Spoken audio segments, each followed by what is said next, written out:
Olá, sejam bem-vindos a mais um episódio do Pode Pirar. Eu sou a Mariana, sou anfitriã, e nós vamos trazer hoje um tema que precisa ser discutido com muita sensibilidade: depressão e ideação suicida em pessoas no espectro autista.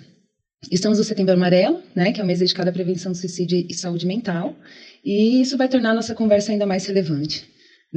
Para falar sobre essa relação entre autismo e depressão, eu vou trazer aqui alguns dados, muito rapidamente, eu vou até ler. São pouquíssimos dados, mas ele vai embasar a gente a entender, a urgência de falar desse assunto, a importância. Então, você sabia que pessoas no espectro autista têm 4 vezes mais chances de desenvolver depressão ao longo da vida? Estudos apontam que cerca de 40% a 50% das pessoas no TEA desenvolvem algum tipo de transtorno depressivo ao longo da vida. Infelizmente, pensamentos suicidas são uma realidade para muitas dessas pessoas, No Brasil, são cerca de 12 mil suicídios por ano e mais de 90% dessas mortes poderiam ser evitadas com diagnóstico e tratamento adequado. Aproximadamente 35% das pessoas no TEA já tentaram suicídio. É uma porcentagem alarmante, em comparação com a média populacional. Vamos continuar essa conversa e levar essa informação para todos, porque falar sobre saúde mental é salvar vidas. Esse é o propósito desse episódio. Para enriquecer essa discussão, temos 2 convidadas muito especiais. Kátia Coutrin, que é a idealizadora desse podcast, tem trazido temas tão relevantes da psicologia, é psicóloga, neuropsicóloga, pós-graduada em TEA e pós-graduanda em terapia cognitivo-comportamental. Ela é mãe de 3 filhos, sendo 2 autistas. Cristiane Maivorm é empreendedora social, CEO da Tudo Sobre Inclusão, consultora e produtora de eventos acessíveis e inclusivos, palestrante sobre diversidade, equidade e inclusão e mãe atípica de autista adulto. Posso te chamar de Cris? Com certeza. Vai ser melhor então. A gente vai começar agora discutindo um pouco sobre essa conexão, do TEA com a depressão. Como a gente viu nas estatísticas, os indivíduos com autismo, principalmente adolescentes e pessoas na fase adulta, na vida adulta, têm maior risco de desenvolver transtornos depressivos. Em alguns casos, enfrentam os pensamentos suicidas. Kátia, como psicóloga, como mãe de filhos no espectro, você pode compartilhar com a gente por que esse risco é tão alto? Então, Mari, as pessoas que têm autismo, elas têm, por si só, dificuldades de se comunicar, de relacionar, E aí, consequentemente, isso faz com que elas não se sintam encaixadas em grupos, em locais que ela gostaria ou tenta frequentar. E por conta de não começar ou ter dificuldade para manter uma conversa, ela vai se retraindo. Isso traz realmente muita possibilidade da pessoa começar a desenvolver um processo ansioso e depressivo. Também há muita exclusão, muito bullying, seja no trabalho, seja na escola. Isso gera uma sobrecarga emocional muito grande. Gera também ansiedade, que gera também o início de um processo depressivo. Autistas que necessitam de pouco suporte, eles têm mais chances de desenvolverem a depressão. Eles têm consciência do self, eles têm consciência de si mesmo. Então, esse pensar ou pensar frequente faz com que ele se sinta diferente, que ele não vai alcançar os objetivos ou atingir as suas conquistas, leva aí a um pensamento mais distorcido e acaba levando a uma condição de depressão. Então, por essas razões, pessoas com TEA, sim, têm mais facilidade de desenvolver a depressão. Cris, como mãe, atípica, como foi para você perceber os primeiros sinais da depressão? Como que é lidar com isso? Bom, em primeiro lugar, quero agradecer o convite de estar aqui com vocês, esse convite especial e maravilhoso. Eu vou me descrever para as pessoas que estão assistindo esse podcast, em especial as pessoas cegas e baixa visão. Eu sou uma mulher de pele clara, tenho os cabelos escuros até o ombro, uso óculos, tenho a pele branca, tenho mais de 50 anos e estou vestido uma camisa amarela do Setembro Amarelo. Olha, lidar com isso foi bem difícil, desafiador. O meu filho tem 23 anos, é autista, teve o diagnóstico tardio. Então, no processo da minha separação, ele foi sequestrado criança, quando a gente se separou. E, nesse momento do sequestro, criou-se um trauma. Então, mesmo ele fazendo tratamentos psicológicos, terapias em grupo, individual, era observado que Ele era mais fechado, ele era uma criança diferente, mas ele também era autista. E nunca foi observado porque ele é de um nível de suporte 1, ele tem altas habilidades, superdotação, né? E junto com esse pacote veio a depressão. Mas que você não observa muito isso em criança. Sim. É muito difícil, né? E os primeiros sinais, ela é uma criança quieta, é uma criança que não tem muitos amigos, tem dificuldade na escola em fortalecer essas amizades, é um excelente aluno. É difícil de você notar, né? Fala pouco, não se abre, ele é fechado. Ele não é aquela criança que já chega contando o que aconteceu, colocando para fora o que sente. Então isso é muito mais difícil para você que é mãe, né? E a taxa de depressão, como a Kátia já falou, ela é bem mais propensa em autistas e 9 vezes maior do que nos jovens sem autismo.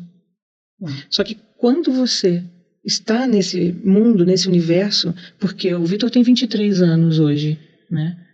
E o diagnóstico dele foi com 12. Então você trabalhar esse assunto antigamente, vamos botar assim, né? Mas colocar isso em 2015, 2017, foi quando começou as campanhas contra a depressão, contra o suicídio. Isso não era falado muito na época. Então a gente tem que estar aqui mesmo, discutindo e falando sobre isso. Kátia, e a sua filha, né? Porque a Cris falou do filho dela, a sua filha também, né? Como você foi percebendo que ela estava passando por algo mais sério, né? Como é que foi com ela? Vou falar um pouquinho do meu filho primeiro. Ok. Ele, assim como o Vitor, filho da Cris, ele não é de demonstrar muito, tá? Não é de demonstrar muito aí as questões dele, de tristeza. A gente às vezes percebe que quando ele está mais quietinho, é que alguma coisa tem. Então você tem que ficar puxando com gancho. Né? Aconteceu vez ou outra de ele ficar assim, quero dormir, tô triste, mas não consegui falar. Depois a gente foi investigar, era alguma coisa no trabalho, alguma coisa que ele tinha se frustrado muito, mas não tinha esse repertório para se colocar. Quando eu falo da minha filha, que a gente fala em autismos, né? Cada um tem um autismo diferente. E em meninas, a gente também depois lá na frente vai falar sobre que meninas têm um autismo mais, como que eu vou dizer assim, mais disfarçado, né? Que elas têm aquele efeito do coping e do masking. Então, os sinais de autismo dela no começo não apareciam, porque ela foi diagnosticada com TDAH lá atrás, né? Por conta dela ter esse masking, esse coping que existe nas mulheres, a gente ficou no TDAH, que tem muitos sintomas parecidos com TEA, né? Impulsividade. Esse masking seria algo de você usar uma máscara mesmo? Tem a ver com... Sim, todas as questões do autismo que levam a pessoa a ter um sofrimento interno, mesmo que sejam as questões sensoriais, ou alguma coisa que ela não consiga lidar naquele momento, até uma distorção de pensamento que leva ela a um lugar que talvez ela não precisaria ter ido, ela acaba assim mascarando essas sensações, esses sentimentos para uma questão de pertença.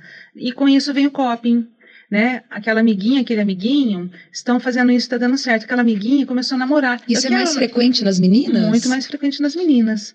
Então, assim, eu quero namorar também. O que ela faz? Vou começar a tentar imitar. Não que aquilo que ela vai imitar faça parte dela, né? Mas ela começa a imitar para um propósito. A gente já faz isso naturalmente, né? Então, eu tô pensando, nossa. A amiga tá passando um esmalte aquele vermelho, vou usar também, né? Acho que é bem natural, né? Só que não faz sentido, né? Para quem é autista, não faz sentido. Eu vou fazer isso, aquilo, porque vem aquilo. Começa muito a imitar, copiar, vem exaustão emocional, né? Porque não faz parte dela. E aí, o que acontece? No começo, a gente só achava que era TDAH. Mas depois que ela teve o diagnóstico tardio, aos 23 anos, hoje ela está com 28, parece que essa sensação de não pertencimento começou a ficar mais aflorado. E aí ela começou a perceber que estava desmotivada no trabalho, que ela não se encaixava. Com isso veio a pandemia, que jogou todo mundo para aquele lugar da depressão, né? E esse isolamento social... Enfim, aconteceu que a gente percebeu, na verdade, que ela estava caminhando por um processo depressivo, por um episódio depressivo. Quando a gente se deu conta, Mari, o humor dela estava instável, tinha dia que ela tinha hipersonia, que ela queria mais dormir do que ficar acordada. Aí a gente começou a perceber pensamentos ruminantes. E aí começa a pensar também assim, adolescente dorme muito, né? Então, não, era porque era um dormir fuga mesmo, né? Eu não quero pensar no problema. Você já estava conseguindo enxergar isso. Sim. não consegue, não tem repertório para lidar com o problema, né? Não consegui levar isso nem na psicoterapia. E aí começou a vir esses pensamentos ruminantes, esses pensamentos, essas ideações, né? A gente vai falar de ideação, de planejamento, de tentativa e o ato suicida em si. Então, quando a gente começa na ideação, começa a passar aqueles pensamentos de morte, que era assim como começou com ela, né? E quando a gente percebeu, já fomos atrás de ajuda. Buscar, ela já estava em terapia, fomos buscar outra terapia, outro tipo de terapia que a acolhesse mais. Fomos atrás de outro psiquiatra para poder dar aquela ajustada na medicação. Então, desde então, a gente está sempre de olho, porque não vai deixar de ser autista, não vai deixar de ter as questões internas, os pensamentos negativos ruminantes, que são trabalhados aí na TCC, mas que se a gente não fica em cima, eles podem aflorar. E você, Cris, quais foram os primeiros passos quando você percebeu, né, essa questão aí em potencial, esses primeiros sinais da depressão? Olha, para nós é muito difícil descobrir, como mesmo a Kátia falou. Eles mascaram, eles passam para você que está tudo bem, e ainda ele é hipossensível, sabe? Ele não, por exemplo, calor, ele está com roupa de frio, no frio ele está com roupa de verão. Então, ele tem a parte sensorial afetada, ele não passa se ele está bem, se ele não está. Você tem que estar meio ali no seu dia a dia, cuidar da sua casa, da sua vida e do seu trabalho. Você tem que prestar atenção, parar o que você está fazendo de verdade, para você poder, olha, meu filho não está bem. Você tem que conhecer muito. E lógico, você não dá uma mão, né? Você dá duas. Então, você tem que estar prestando muito atenção. Ficar de olho, né?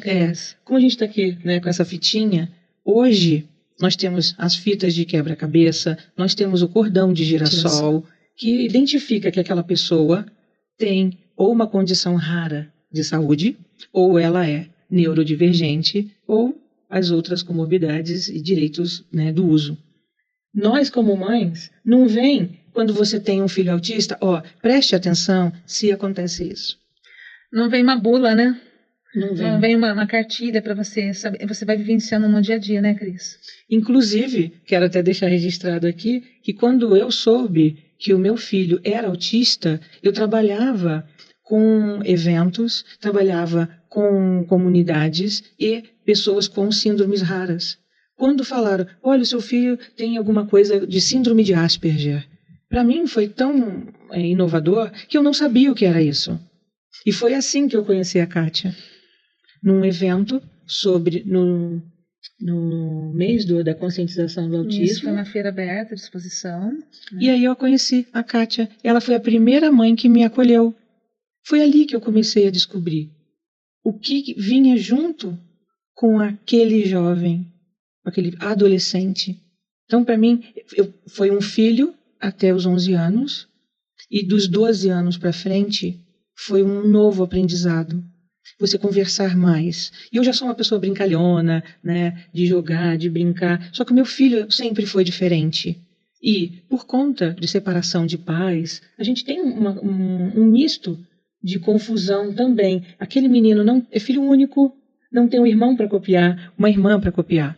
E aqui, o que você achava? Não, ele é diferente porque... O que aconteceu lá atrás com teu filho, Cris? Conta aí pra gente. É um assunto tão delicado, né? Sim. Mas vou falar aqui porque é importante. Ele foi sequestrado pelo pai quando a gente se separou. E aquilo afetou ele de uma maneira muito forte, porque ele tinha uma casa, um ambiente seguro, saudável, pai, mãe. De repente, né, eu tinha uma empresa, eu saí, eu fui para o Rio, né, morar em Petrópolis junto com a minha família, com ele, e isso desmoronou. Então ele tinha um ambiente que a gente não sabia que ele era autista. Então tudo que a gente vivenciava mudou de uma maneira muito drástica. O sofrimento dele também era gigante. E eu o levava em terapia, porque podem estar questionando, né? Mas você fazia o quê? Eu fiz tudo o que eu podia. Nenhum profissional o identificou como autista. Ô, Cris, o que veio antes? A depressão, os sinais de depressão ou o diagnóstico dele? Ou os sinais de depressão, eles ajudaram no diagnóstico? Vamos fazer um bate-bola aqui com essa temática, né? Depressão e autismo. Vocês descobriram antes? Ele já tinha sinais de depressão antes ou foi depois? Então, foi depois. Foi depois. Depois que ele soube que ele era autista, ele entrou em depressão, ele não conseguia se aceitar, ele não conseguia lidar com isso. Para muitas pessoas há uma resposta, né? Tem o meu diagnóstico, ufa, então é por isso que. Ele não. Ele ficou transtornado com essa notícia eu sou diferente, eu sou um autista. O que é isso? Né? Isso o incomodou muito. Né? E a falta de acolhimento escolar no ambiente, porque com a superdotação...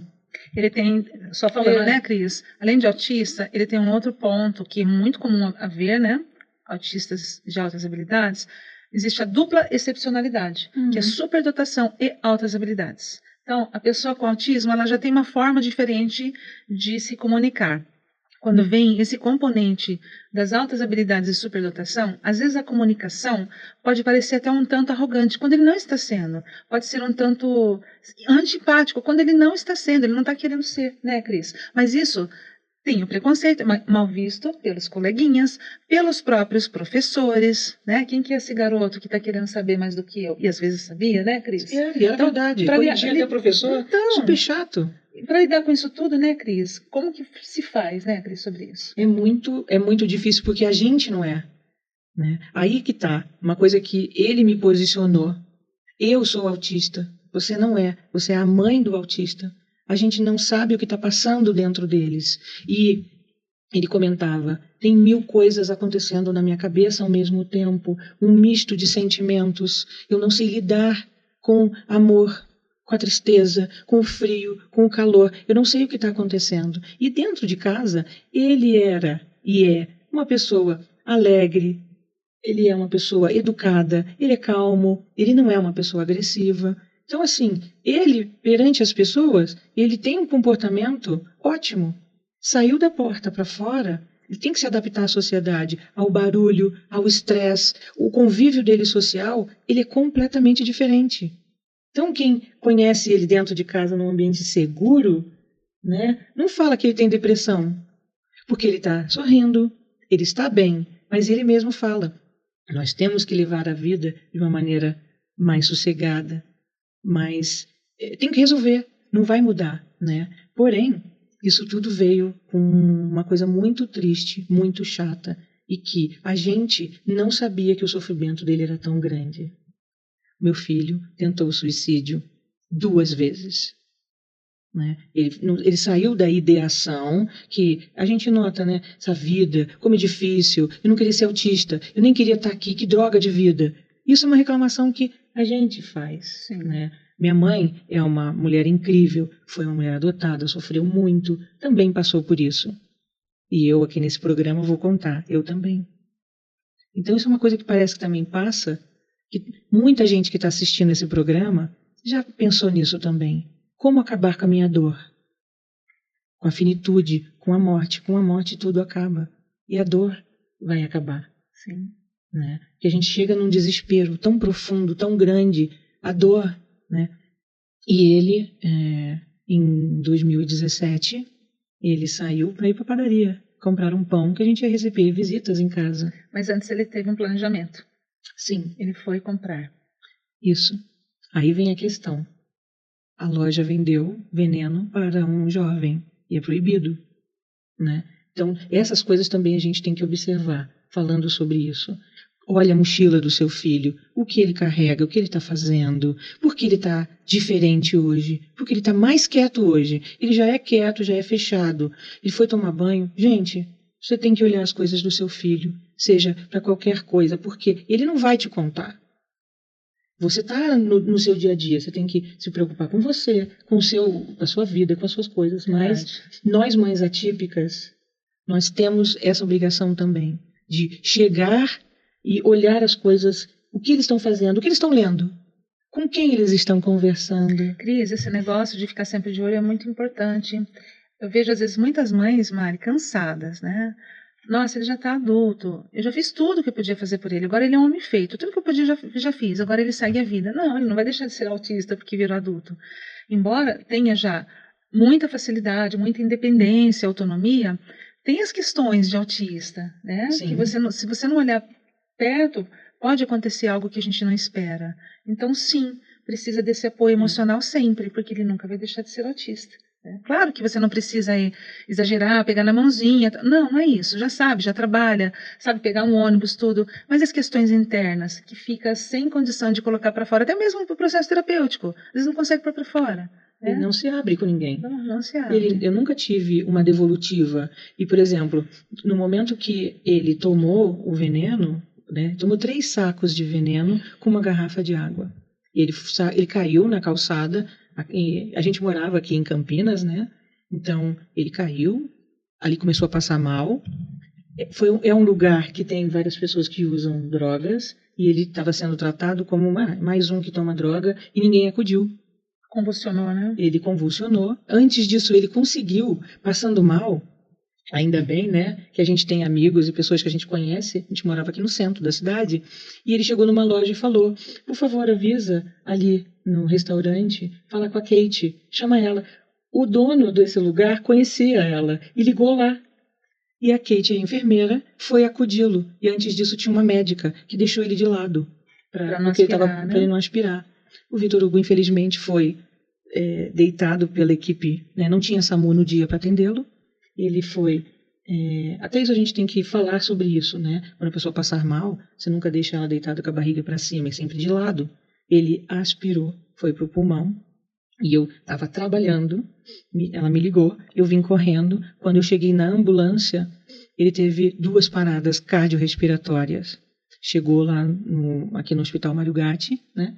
Teve todo o atendimento. E uma coisa, gente, que eu digo para todo mundo, o amor maternal, o carinho, e o que a gente faz pelos nossos filhos, pelas pessoas que a gente ama, fica gravado.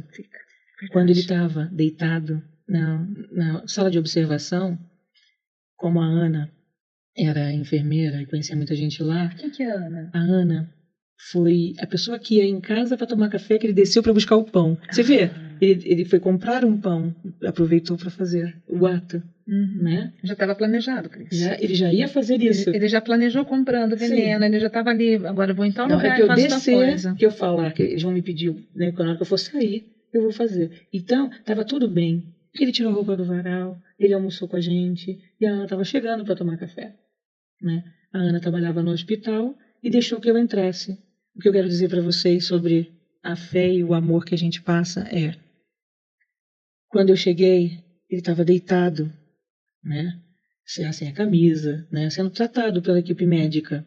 E eu falei assim, meu amor, filho, amor da mãe, te amo tanto, né? Eu estava vendo meu filho deitado naquela maca, né? Pensei, não sei se ele está aqui, né?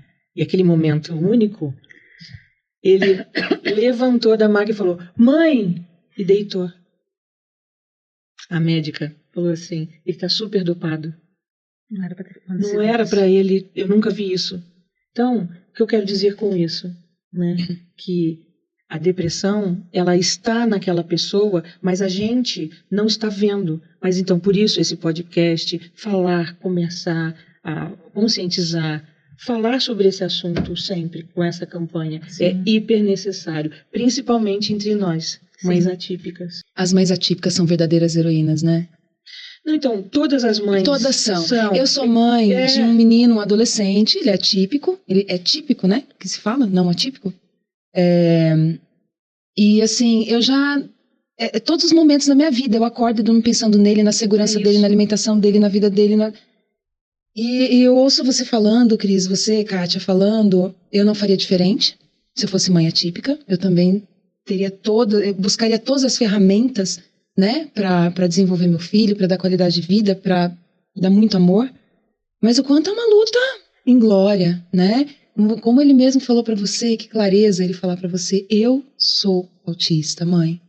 Né? Você dá amor, mas você sabe exatamente o que se passa dentro dele? Nunca. Isso é muito delicado. Nós não sabemos. Né? E agora sim, não tem como deixar essa pergunta de fora. E quem cuida de vocês? Porque, nossa, é uma batalha. Vocês precisam de cuidado também, né? Maria, eu nunca deixei de fazer meu processo terapêutico. Lá atrás, eu entrei em depressão, sim. Principalmente quando foi feito o diagnóstico do meu filho. Quando foi dado o diagnóstico, não me passou pela cabeça, nossa, ele é diferente, eu não queria que ele fosse assim. Não. Aquelas perguntas, como que vai ser? Quando ele crescer, será que lá na escola ele não vai sofrer bullying? Não vou aguentar. Será que os professores vão cuidar? Não vou aguentar. E se ele começar a querer namorar e cortar o coração dele? E quando ele for trabalhar, será que vão ter paciência com ele? Porque isso tudo passou numa fração de segundos lá no momento, né, do diagnóstico. E tudo isso, esses pensamentos aí passavam dia após dia, dia após dia. Entrei num processo de luto mesmo. Luto por aquele filho idealizado, entendendo que aquele filho precisaria de todos os cuidados e a minha atenção para que ele não sofresse. Foi um luto arrastado, tá? Ele teve diagnóstico aos 4, ele estava com 8 anos e eu ainda estava arrastando esse luto. Começava um processo terapêutico, parava, começava, parava. E esse luto arrastado, nesse momento desse luto arrastado, eu também tive ideação suicida. Eu também achava que se eu não tivesse mais aqui, talvez meu filho seria melhor cuidado, porque eu não estava cuidando naquela forma que eu sentia que precisava cuidar, porque eu estava em depressão. Né? Nesse momento eu não estava cuidando de mim mesmo. Tá? Começava e parava, não prestava atenção. E cheguei realmente a pensar e quase tentar. Tomei um monte de medicação. Graças a Deus não fui, porque depois veio um arrependimento muito grande. Né? E aí, acendeu a luzinha, você falou cuidar de quem cuida, eu fui começar a cuidar de mim. Processo terapêutico. Processo terapêutico. Doía, às vezes, falar, me afastava, voltava, mas eu comecei a prestar atenção que eu precisava cuidar de mim para cuidar dos 2 filhos. Então, Cris, e aí, quem que está cuidando de quem cuida? Quem que está cuidando de você? Eu demorei muito para cuidar de mim. Eu me dediquei muito mais a ele, ao processo dele, ao momento dele, porque eu sempre fui muito brincalhona, eu tinha muito o que fazer, que trabalhar. Inclusive, não te interrompendo, mas te interrompendo, em todas as vezes que eu estava ali mal, né, no processo de depressão, e vinha, quem segurava a minha mão. Ela cuidou de mim muitas vezes. Só com esse sorrisão, ela me tirava ali do lodo, tá? Às vezes eu ligava, Cris, tá difícil, imagina, não sei o que, quase todo esse astral. Mas só que através desse risão, tinha uma mulher ferida também. Te interrompi, continua. É verdade. E eu lembrava que você falou, né? Quem acolhe, quem acolhe. Você sempre falou isso. E eu achava, gente, que eu não precisava. Por quê? A fé movimenta, a religião, você é forte, você consegue, você tem que dar conta de tudo. Você consegue. Você nasceu para brilhar. Nada vai te apagar. Então você começa a ser mãe, fazer tudo o que tem que fazer, acolhendo as pessoas, né? Fazendo um trabalho. Mas chega uma hora que a gente precisa assumir. Não, eu não estou bem, não. Eu preciso realmente. O copo esvazia. Você vai dando. Chega uma hora que não tem para você, não é? A partir do momento que, nas nossas conversas, nas nossas trocas e nas vivências que eu tive com outras pessoas, eu assumi, eu preciso de ajuda. Eu comecei a engordar, eu comecei a ficar mais doente, a não dormir bem, a não dar ao meu filho a qualidade que ele precisava. E realmente eu não conseguia transpor aquele muro do autista.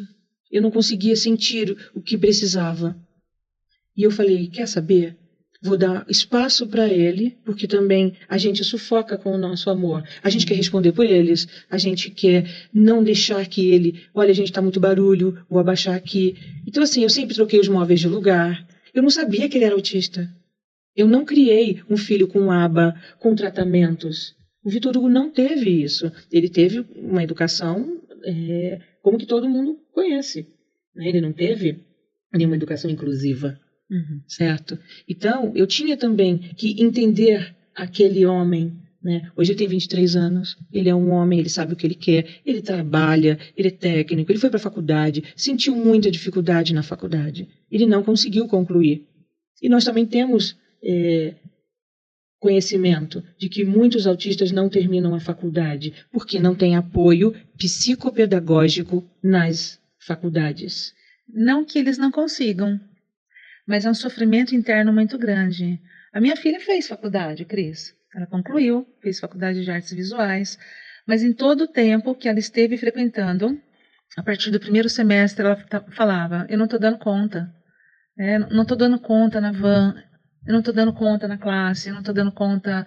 Porque vão vários pensamentos, o que estão pensando de mim, eu não estou sendo aceita. 1º semestre, e a gente fez. Vai mais um semestre. E vai mais um. E vai mais um. A gente foi dando aquele apoio que ele sentiu, porque a gente sabia que ela conseguia. Mas ela não tinha esse apoio lá. A inclusão escolar não existia, não existe. Ainda não tem. Não, não tem. Efetivamente não tem, tá? Eu acho que é um engodo a gente falar que tem 100%, não tem. Falta muita vontade humana, né? Sim. Mas, assim... Eu participo de vários grupos, né? Tanto aqui em Campinas como em São Paulo. Nós somos mais ou menos 800 mães. E como nós estamos aqui na fase dos filhos adultos, né? Vou dizer para vocês, eu participo de eventos, né? E vou sempre falar sobre isso. Meu filho não concluiu a faculdade porque houve a falta de empatia dos professores. Falta de preparo, né? Entender, né? E eles têm um processo realmente de depressão no dia a dia. Tomam medicação. Pensa, eles tomam medicação, não dormem bem, têm os seus sofrimentos internos, têm a ideação. E aí, se acontece alguma coisa mais grave, ele fala, tá vendo? Eu não posso mesmo, eu não consigo. Porque ele está sempre numa luta constante, uma guerra interna. E a gente está ali do lado sempre, ofertando ajuda, conversando, falando e tentando falar para o pessoal, gente, calma, desacelera. Só que está todo mundo num outro caminho. Então são duas linhas, né? A linha tênue, né, das pessoas que estão precisando de mais atenção, de carinho, de cuidado. E a via que está acelerada, correndo. Que falta ali religiosidade, né? Práticas para acalmar, para respirar. Nosso dia a dia é muito corrido. Quem não pira? Quem não pira, com certeza. Né? Kátia, não pode pirar, né, Cris? Como psicóloga, Kátia, assim, quem conhece tua trajetória sabe que você foi para a psicologia, né? Porque você já fazia parte disso, né? Na verdade, você veio nesse acolhimento com as mães no TEA, com os grupos. E aí você se perguntava, né? Olha, as pessoas que me ajudaram, que me tiraram, me salvaram, foram psicólogas, então eu quero ser uma também. Sim. Né? Então isso ajuda no dia a dia, claro, você foi atrás disso para ter as técnicas, mas como é que vocês, como é que você separa, né? A mãe da psicóloga, né? Como é que é isso? No começo, todo estudante de psicologia recém-formado começa a fazer aquela análise, né? Você está com isso, com aquilo, você está assim, então você precisa de ajuda assim. Não funciona, tá? Não funciona. Santo de casa não faz milagre. E aí, mesmo com conhecimento técnico, quando se trata de alguém da família ou muito próximo, a gente se sente impotente, Cris. Resta só emocional. O profissional não está ali. Então, com o passar do tempo, depois de formada, eu comecei a pensar assim, eu não dou acolhimento para essas mães? Elas são acolhidas por causa dessa dor. Eu também tenho acolhimento com meu psicólogo, com a minha psicóloga. O que eu preciso fazer é acolher o meu filho. A gente não tem que estar dando ali para ele técnicas psicológicas, ou dizer que aquilo que ele está sentindo, invalidar às vezes, né? A gente que tenta invalidar para poder minimizar, pensando que vai sentir menos dor. Calma, não fica assim, isso vai passar, são jargões, isso só invalida. Validar significa, eu posso ver, e você não está sofrendo sem motivo nenhum.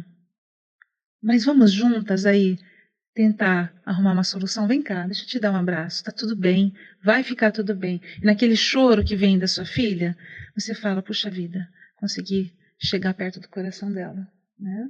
Mas a profissional tem que ficar de lado, viu, Mari? Tem que ser a mãe mesmo. A gente não faz análise psicológica de parente, de filho, até por isso que a gente não pode atender também, porque tem muita emoção envolvida. Né? Agora, no dia a dia, eu acho que é muito importante, né, para as pessoas que estão assistindo, vivenciando tudo isso. Vocês já falaram muitas coisas, mas eu acho que vale a gente dar uma amarrada nesse assunto. Como vocês lidam com a prevenção e o cuidado contínuo no dia a dia? Até hoje, depois de filhos adultos, né? Como lidar com isso no dia a dia, com a prevenção? Eu, Cris, tento lidar com a culpa no dia a dia, na minha terapia. Muitas vezes eu penso assim, como é que eu não percebi isso antes? Como que eu não percebi? No meu filho, para poder ter o diagnóstico, eu já percebi que estava alguma coisa errada, e a gente começou pela fonoterapia, ok. Mas a minha filha, que tinha um diagnóstico de TDAH, como que eu não percebi? Estava ali na minha frente, meu filho diagnosticado, né? Ele já tinha 20 e poucos anos, ela com 23, então como que eu não percebi antes? Quanto sofrimento interno ela passou para que eu conseguisse chegar aqui agora. Então, às vezes vinha um sentimento de culpa, tenho trabalhado isso na terapia, né? Mas assim, autocobrança também, né? Poxa, eu sou psicóloga, eu não vi, poxa, eu estou ajudando tantas pessoas, não consegui ajudar minha filha nesses momentos de ideação, né, que ela teve. Então, às vezes bate uma culpa muito grande, mas eu procuro sempre estar ali lembrando das mães que eu acolho. Eu tento ter também um pouco de autocompaixão, né? Deixa eu me acolher um pouco aqui. Eu tento fazer isso. Às vezes não consigo, mas na maioria das vezes eu tento e tem dado certo. Né? Pura verdade, tudo o que você falou é o mesmo sentimento, né?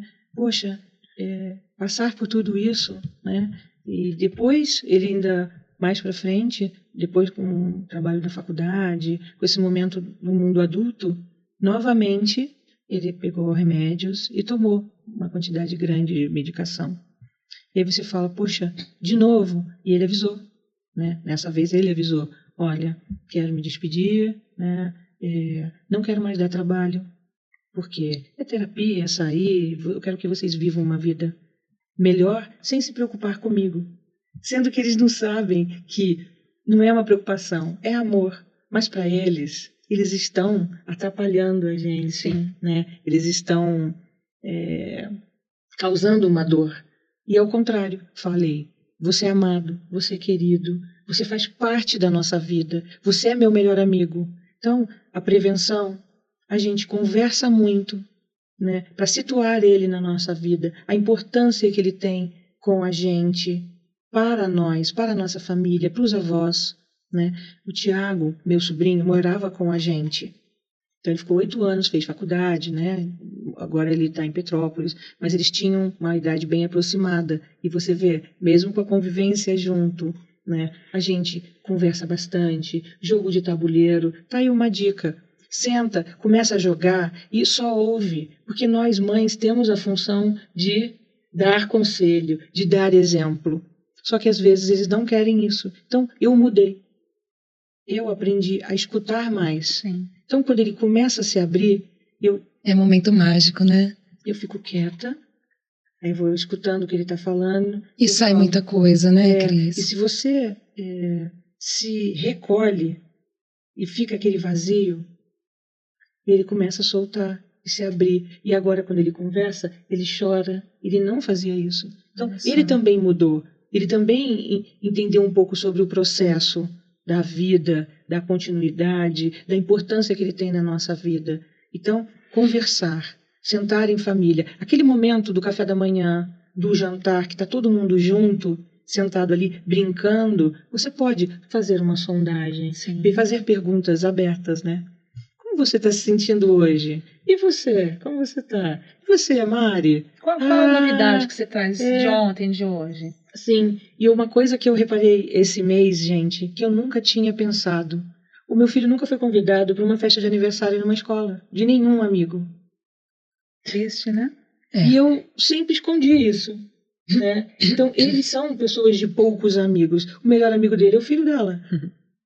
E os meus amigos. Então, cercá-los de pessoas de confiança. Isso também é importante, porque ele contou o que aconteceu para a nossa amiga Ana. Ele não contou para mim o que ele fez, né? Nós ficamos num hospital quase um mês, depois de 15 dias. Ele contou para ela, que era uma pessoa de confiança. Então, ter o link com pessoas de confiança e também saber se comunicar com eles, entrar, porque é um mundo muito diferente, desafiador, né?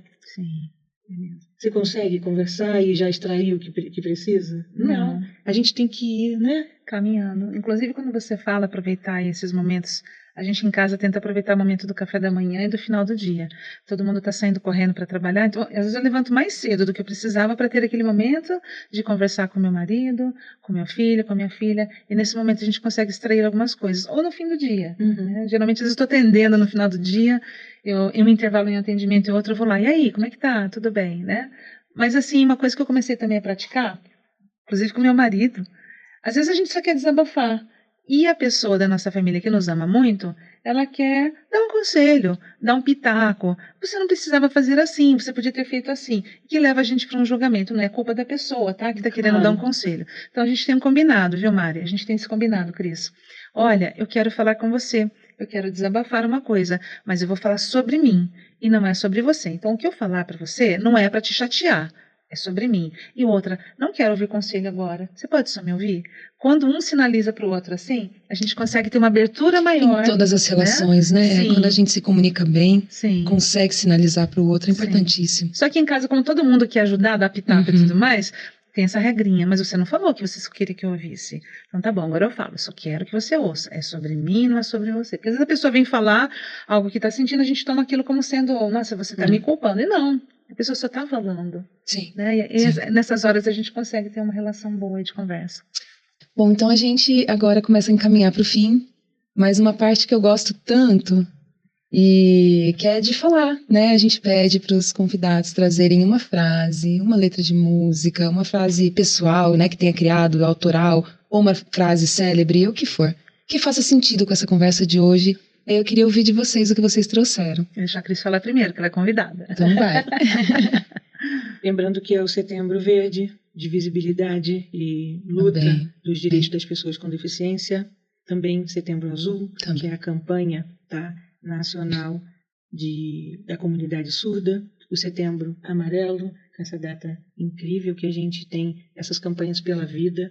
Agradecer também, né, ao trabalho do CVV, é só ligar no 188, que faz um trabalho incrível no nosso país de escuta, né? Além do que a gente já conhece de trabalho, né, que eu respeito muito. E a minha frase é: a natureza não dá saltos. A gente tem que seguir respeitando todos os processos, todos os momentos de cada um, assim como para mim foi mais tarde, para todas as coisas. Para quem está aqui hoje, leia, veja sobre isso, sente com sua família, fale abertamente sobre a finitude, sobre a morte.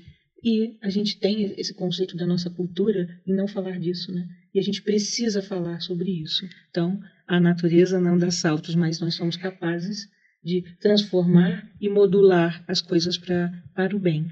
Inclusive o lema do Setembro Amarelo desse ano: se precisar, busque ajuda. A gente tem que falar mais sobre isso, né? A gente tem que falar mais porque é uma maneira da pessoa conseguir se concentrar. Você falou do CVV.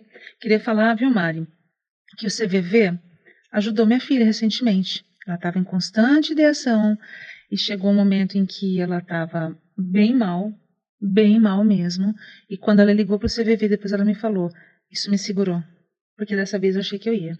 Então é muito importante a gente também saber e informar e saber que essa forma de ajuda também está disponível aí 24 horas por dia, né? Só abrindo um parênteses, eu conheço o pai de um grande amigo meu. Ele faz trabalho no CVV há mais de 20 anos. E é impressionante que muitas vezes no aniversário do filho tá tendo um churrasco na casa dele, família reunida, netos reunidos, coisa que ele mais gosta de ver. Deu o horário do CVV, ele vai embora. Um comprometimento. Há mais de 20 anos ele faz isso. É lindo, amor. E são essas pessoas que salvam a vida das pessoas, né? Porque elas não estão ali para cumprir um papel, cumprir um horário, cumprir um dia, cumprir um protocolo. Elas vão por amor, porque é voluntário. Isso, voluntário. E não tem vez, não tem Natal é meu dia. Não, Natal eu estou lá, porque eu estou salvando a vida. Quantas pessoas têm ideações no Natal? Nossa, é final de ano, como assim? Né? É lindo estar aqui com a minha família, mas eu vou. Sim. Né? Então é isso, é muito bem lembrado, você vive. E aí o trecho que eu queria falar também sobre o tema de hoje é aquela música que os Titãs gravaram, mas é a música do Rei Roberto. É preciso saber viver, né? Quem espera que a vida seja feita de ilusão pode até ficar maluco ou morrer na solidão. Preciso ter cuidado para mais tarde não sofrer. Busca ajuda para não sofrer mais tarde. E é preciso saber viver. Sempre. Lindo, excelente, excelente.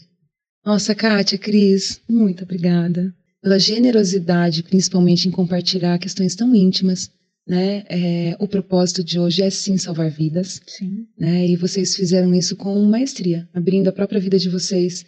Não é simples, né? Não é simples falar, principalmente para um público aberto, né? Para rede social que qualquer pessoa pode acessar, mas que as pessoas que estão precisando que acessem, que cheguem até a história de vocês e que consigam realmente buscar ajuda, né? Bom, e para a gente finalizar, Cris, se você quiser colocar suas palavras finais e principalmente colocar seus contatos, tá? Para quem quiser trocar mais ideia com você, te conhecer melhor, conhecer seu trabalho também, fica à vontade. Eu quero, em primeiro lugar, agradecer a você, Mari, por esse acolhimento tão gostoso nesse podcast incrível. Obrigada, Kátia, minha amiga. Eu que agradeço. Querida. Tão bom ter aqui você, minha irmã. Obrigada, tá, Mari, por você estar sempre aí me ajudando. Para mim é um aprendizado. Em tantos momentos. Eu sempre falo, a Mari é meu braço direito, esquerdo, minha perna direita, esquerda. A gente não consegue fazer tudo, né? É maravilhosa. Eu sou psicóloga, eu tenho que atender, então não dá para, às vezes, atentar para o marketing, para a entrevista, então ela está sempre ali, minha mão direita, esquerda, perna direita, esquerda. Obrigada. Sempre estarei. Obrigada. É uma mulher incrível, né? Poderosa nas nossas vidas, né? Na minha também. Somos poderosas? Meninas poderosas. Lembrei disso. Agora Meninas não é do nosso poderosas, tempo, né? Porque aqui tá tudo 40 a mais, então...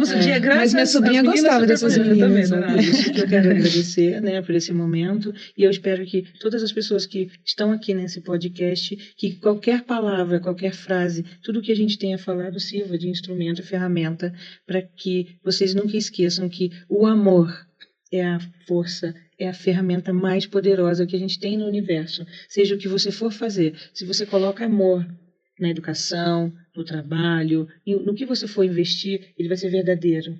E vai dar certo, não desista. A vida é única, nós somos seres e pessoas preciosas que Deus colocou sobre a terra. Então, nosso propósito é levar essa sabedoria que a gente recebe com tanto carinho, né?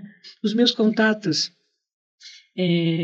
tudo sobre inclusão PCD no Instagram, né? Então, quem quiser seguir, tem eventos aí, tem campanhas e várias ações que podem seguir através lá. E como mensagem final, eu queria dizer para duas pessoas, ou várias pessoas, né? Primeiro para a mãe, quando se sentia assim, com o coração muito apertado.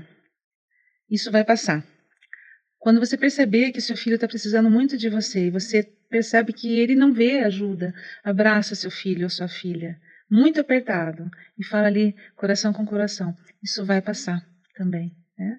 E para você também, que é um autista, que tem essas dificuldades, esses pensamentos que te levam para um lugar triste, isso também vai passar. É isso mesmo. Muito obrigada quem acompanhou até aqui. Né? Sigam o Pode Pirar nas redes, né? no YouTube da Kátia, e para mais conversas sobre saúde mental, sobre qualidade de vida, bem-estar. E até a próxima. Até a próxima, se Deus quiser. Obrigada.